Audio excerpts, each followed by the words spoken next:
India basically चाय प्रधान देश है। यहाँ लोग बीटेक और एमबीए करने के बाद भी चाय की दुकानें लगा लेते हैं, क्योंकि इंडिया में लोग चाय पीते नहीं, उसे पूछते हैं। और चाय बनने के लिए चीनी और चाय पत्ती के बाद जो सबसे जरूरी चीज है वो है दूध। और दूध का नाम सुनते ही सबसे पहले जो जिंगल याद आती है वो है कल वो दिन दूर नहीं जब अमूल कंपनी को नहीं जानने वालों को देशद्रोही घोषित कर दिया जाए। खैर ये तो हुई हंसी मजाक की बात। अब तक तो आप समझ ही गए होंगे कि आज के इस फैक्ट्री मेड वीडियो में हम आपको अमूल दूध की मेकिंग प्रोसेस दिखाने वाले हैं। वो साल था 1969 का, जब गुजरात के एक छोटे से जिले बनासकांठा से एक छोटा सा किसान सहकारी आंदोलन से प्रभावित होकर सिर्फ 100 किसानों और 800 लीटर दूध के साथ एक छोटी सी सहकारी समिति शुरू करता है। उस समय किसी को नहीं पता था कि आगे चलकर वही समिति अमूल के नाम से जानी जाएगी। फैक्ट्री में अमूल दूध बनाने की शुरुआत बनासकांठा जिले से होती है, जिसमें जिले के करीब 3.5 लाख किसान अपने अपने मवेशियों से लगभग 50 लाख लीटर से ज्यादा दूध अमूल फैक्ट्री में भेजते हैं। इतने बड़े सिस्टम को मैनेज करने के लिए सभी छोटे से छोटे गाँव से दूध जमा करने के लिए एक या एक से ज्यादा सेंटर खोले गए हैं, जहां सभी किसान अपने अपने हिसाब से कम या ज्यादा दूध लाकर सेंटर में जमा करवाकर अपने कार्ड में एंट्री करवा लेते हैं। जिसके बाद सभी दूध के सेंटर पे अमूल की गाड़ी आती है और जमा किए हुए दूध को अमूल के प्लांट में पहुंचा देती है। दूध के अमूल प्लांट पहुंच जाने के बाद सभी गाड़ियों से दूध का सैंपल लेकर उसे लैब टेस्ट में भेजकर ये चेक किया जाता है कि दूध में किसी अलग तरह की कोई मिलावट तो नहीं है। लैब से ओके की रिपोर्ट मिल जाने के बाद सभी दूध को एक पाइप से गुजारकर उसे पेस्चराइजेशन यानी कि अचानक से ठंडा और फिर अचानक से गर्म किया जाता है। दूध को पेस्चराइज करने से उसके अंदर बहुत सारे बैक्टीरिया मर जाते हैं, जिससे दूध कुछ दिनों तक खराब नहीं होता। दूध को पेस्चराइज करने के लिए लगभग 15 मिनट के लिए उस पाइप को 75 डिग्री सेल्सियस पे रखा जाता है और 15 मिनट के लिए फिर टेम्परेचर को 4 डिग्री सेल्सियस कर दिया जाता है। पेस्चराइज होने के बाद दूध को होमोनाइजेशन प्रोसेस से गुजारा जाता है, जिसमें हाई फैटी दूध और लो फैटी दूध को अलग अलग करके उसे पैकेजिंग के लिए भेज दिया जाता है, जहां एक ऑटोमेटिक पैकेजिंग मशीन की मदद से कंपनी लेबल के छपे लाल या नीले प्लास्टिक की थैलियों में दूध को पैक कर देते हैं, जिसमें ये मशीन ऑटोमेटिक तरीके से दूध को पाउच में भरकर उसे सील भी कर देती है। मशीन की तेजी का अंदाजा आप इसी से लगा सकते हैं कि ये ऑटोमेटिक मशीन 1 मिनट में 80 थैलियों को निपटा देती है।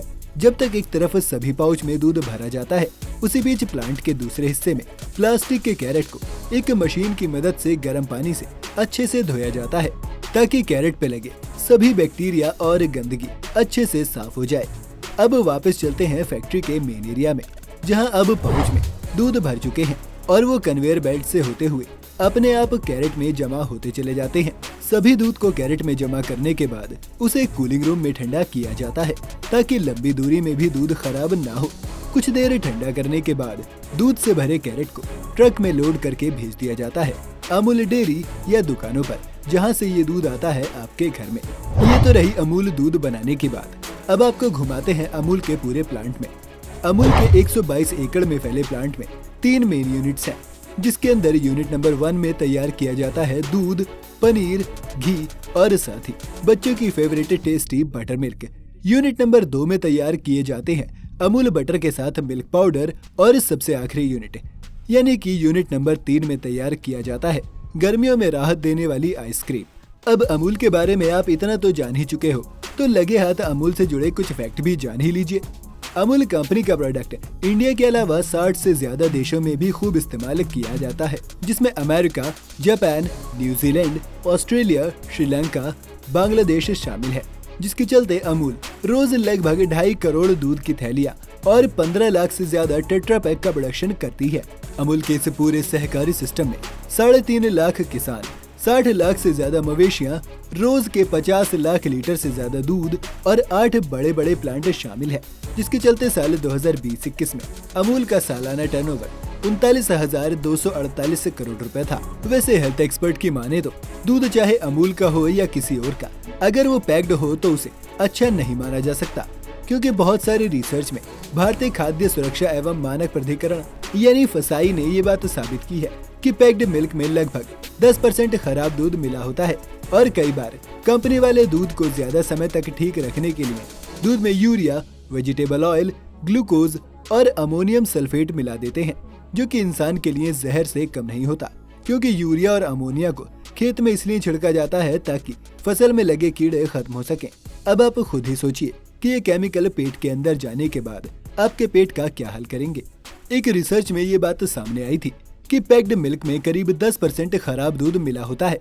बहुत सी कंपनी पैकेट वाले दूध को यूरिया, वेजिटेबल ऑयल, ग्लूकोज और अमोनियम सल्फेट जैसी चीजों को मिलाकर ही तैयार करते हैं। रोज रोज पैक्ड मिल्क पीने से आपकी हेल्थ को बहुत बड़ा झटका लग सकता है। खास करके पैक्ड मिल्क आपके बच्चों के किडनी, लीवर और दिमाग पर बुरा असर डाल सकती है। साथ ही अगर आप लगातार 10 सालों से पैक्ड मिल्क पी रहे हैं तो बाकी लोगों के मुकाबले आपको कैंसर होने के चांसेस ज्यादा हैं। इसलिए जहां तक हो सके गली मोहल्ले के किसी दूध वाले भैया को पकड़िए और गाय, भैंस या बकरी जिसका भी मिले उसका ताज़ा दूध लीजिए और पीजिए और सेहत बनाइए। अगर आपको आज की ये वीडियो पसंद आई हो तो इसे लाइक और शेयर जरूर करें। साथ ही अगली वीडियो आप किस प्रोडक्ट की चाहते हैं वो भी आप हमें कमेंट में बता दीजिए। अगर आप चैनल पर नए हैं या आपने अभी तक चैनल को सब्सक्राइब नहीं किया है तो जाते जाते चैनल को सब्सक्राइब करना और बेल आइकन दबाना बिल्कुल न भूलें।